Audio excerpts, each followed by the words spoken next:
Assalamualaikum warahmatullahi wabarakatuh. Selamat pagi, selamat siang, selamat sore, dan selamat malam. Salam sejahtera bagi kita semua.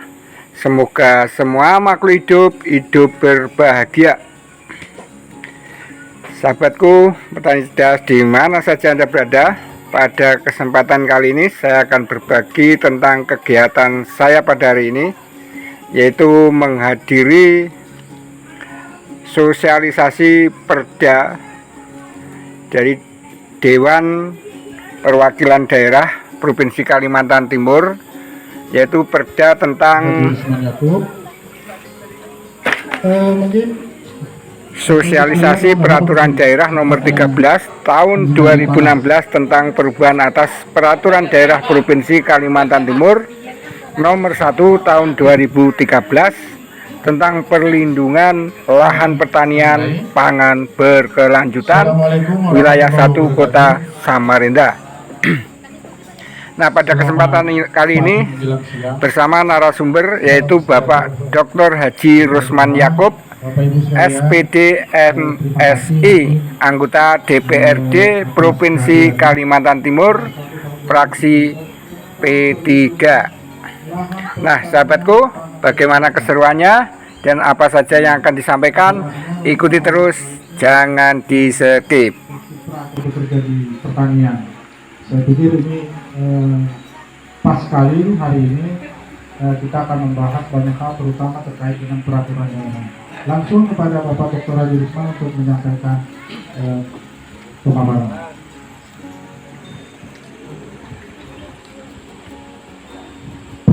Terima kasih Pak Herman. Assalamualaikum warahmatullahi wabarakatuh. Selamat siang dan salam sejahtera bagi kita semua. Yang kami hormati Ibu Yana selaku Kepala Dinas Pertanian, Tanaman Pangan dan Hortikultura Provinsi Kalimantan Timur. Terima kasih banyak Ibu sudah menghadiri duduk DPRD Provinsi Kaltim itu karena suaranya Bapak Ibu sekalian di Muang ini. Kan itu, maka itu saya harus selalu kunjungi Muang kan gitu. Meskipun tidak setiap saat. Nah, hari ini kehadiran saya adalah untuk mensosialisasikan peraturan daerah nomor 13 nomor 13 tahun 2016, perubahan dari Perda nomor 1 tahun 2013 tentang perlindungan lahan pertanian pangan berkelanjutan. Nah, kenapa saya memang minta supaya di Muang ini dilaksanakan? Karena di Samarinda ini ibaratnya kawasan pertanian dari sekian banyak kawasan yang dimiliki Samarinda, Lempake inilah juga menjadi bagian yang harus kita pelihara, jaga eksistensinya, jaga keberadaannya supaya keberlangsungan lahan pertanian yang ada di sini tetap ada. Maka itu Bapak Ibu sekalian, kami dari DPRD Provinsi Kalimantan Timur dan kebetulan Bu Yana periode yang 2009, 2014, kemudian 2014-2019 saya betul-betul Perda ini mengawal sama-sama almarhum Pak Haji Aji Sopyan Alek. Kenapa kita atas kesediaan Pak Dr. Haji Rusman Yakub mengundang kami, Bapak. Kalau tidak ada acaranya Bapak, ini sosialisasi ini kapan bisa saya laksanakan gitu, apalagi langsung kepada petani supaya yang pemilik lahan pertanian di Kota Samarinda ini.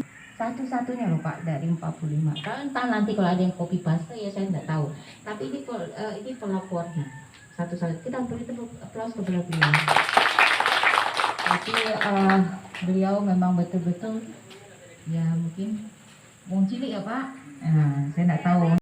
Yang menjadi sorotannya adalah peralihan lahan pertanian yang dilakukan oleh petani, itu yang dilarang, atau pengembang mungkin seperti itu. Kalau di wilayah Muang ini, sepengetahuan saya, sebenarnya masyarakatnya tidak melakukan peralihan lahan atau peralihan fungsi dari lahan tersebut. Namun kemudian apa yang dilakukan oleh pemerintah ketika kemudian lahan pertanian yang ada tidak lagi bisa difungsikan sebagaimana mestinya akibat dampak dari perbuatan sektor lain. Tadi Bu Yana sempat menyebut tentang batu bara. Saya di luar warga sini, tapi saya juga ikut mengikuti bagaimana pergerakan warga sini untuk memperjuangkan, mempertahankan lahannya, Bu. Lahan di sini hampir semuanya tidak bisa lagi ditamani dengan pertanian. Karena dampak dari mana? Dari batu bara. Terus mau mengadu kemana? Mereka sudah berlakukan begitu banyak upaya untuk menghentikan. Namun sampai hari ini pun kembali hal itu terjadi. Terus mau bagaimana? Mau pakai hukum rimba, artinya itu mengadu antara warga dengan warga sendiri. Kalau yang dipermasalahkan adalah peralihan yang dilakukan oleh warga, bagaimana dengan peralihan yang dilakukan oleh orang-orang yang tidak bertanggung jawab dalam tanda kutip? Mereka lebih mengutamakan materinya untuk menutup orang-orang yang di atas pembuat kebijakan. Ketika madam mengadu, mereka tidak bisa mengadu.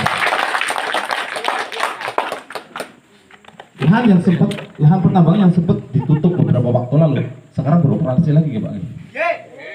Saya nggak tahu Pak, saya nggak ikut di sini, tapi saya merasakan dampaknya karena daerah saya pun sekarang nggak bisa lagi dimanfaatkan untuk pertanian akibat apa yang terjadi dari sini. Sehingga saya selaku ketua kelompok tani juga, yang kami tidak bisa melakukan upaya di pertanian, kami akhirnya berubah ke sektor peternakan. Karena memang lahan yang ada sekarang hanya ditumbuhi oleh rumput, mau diapakan lagi? Namun ketika banjir datang seperti ini pun kami juga mengeluh, nyari rumputnya pun juga setengah mati Pak.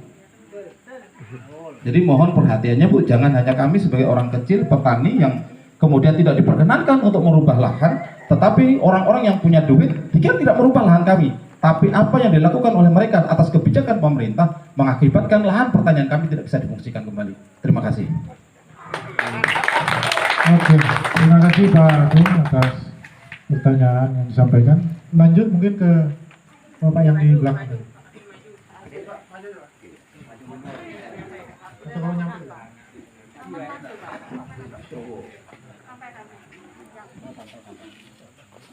Assalamualaikum warahmatullahi wabarakatuh. Mohon maaf Pak ya, ini terlebih dulu saya mau nanya. Ini Namanya siapa Pak? Oh ya, Pak, maaf. Nama saya Pak Kasim, warga lingkungan RT 33 Pak. Ini mohon maaf yang saya tanyakan itu berkaitan dengan pengalih fungsi lahan Pak ya. Namun bukan bidang pertanian. Mohon maaf sebelumnya kalau boleh saya tanyakan. Ini begini Pak, yang saya alami banyak juga selain saya banyak itu mengenai lahan coklat. Lahan coklat itu banyak yang bersertifikat Pak. Namun ternyata sekarang banyak yang dikaplingkan. Setelah berlanjut yang ngapling-ngapling membuat surat Pak. Nah, ternyata kemarin ada program PTSL. Ya saya ikutlah, kami ajukan kepada Pak RT. Namun hasilnya gimana?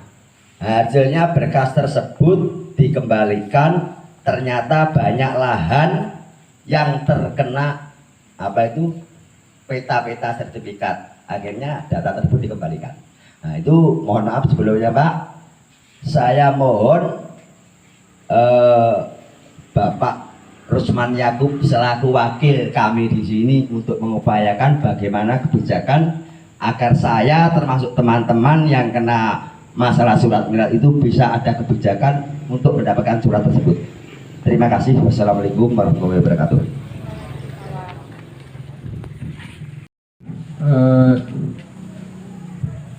Soal alih fungsi lahan yang bersumber dari petani, ya begini, saya kira memang fakta banyak di lapangan yang membuktikan bahwa